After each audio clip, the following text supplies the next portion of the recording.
Bom, pessoal, vamos fazer mais uma questão? Bom, essa primeira questão é uma excelente questão para a gente entender de uma maneira bem simples o que é de fato uma associação em paralelo, tá bom? Vamos lá. O enunciado diz assim: 3 lâmpadas são associadas em paralelo e ligadas numa bateria, como na ilustração ao lado. Em determinado momento, a lâmpada L2 queima e não é substituída.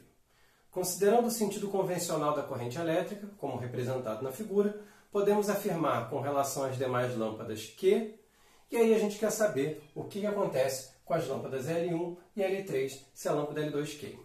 Bom, vamos comentar primeiro as principais propriedades de uma associação em paralelo.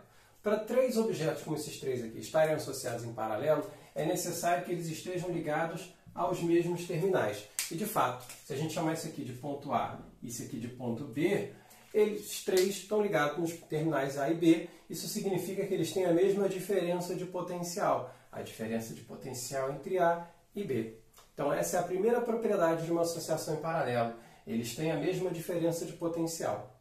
Além deles terem a mesma diferença de potencial, cada um deles vai ser percorrido por uma corrente elétrica. Isso significa que tem um caminho independente fechado através de cada um deles para ser percorrido pela corrente elétrica.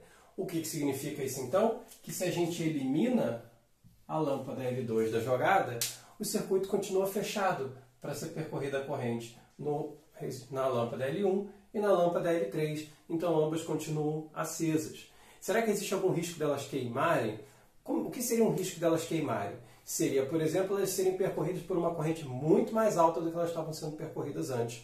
Esse risco não acontece porque elas continuam ligadas nos terminais A e B, elas continuam sujeitas à mesma diferença de potencial, então elas não correm o risco de queimar. Ok? Então, o que acontece se a gente elimina a lâmpada L2? As lâmpadas L1 e L3 continuam acesas. Resposta certa, letra E.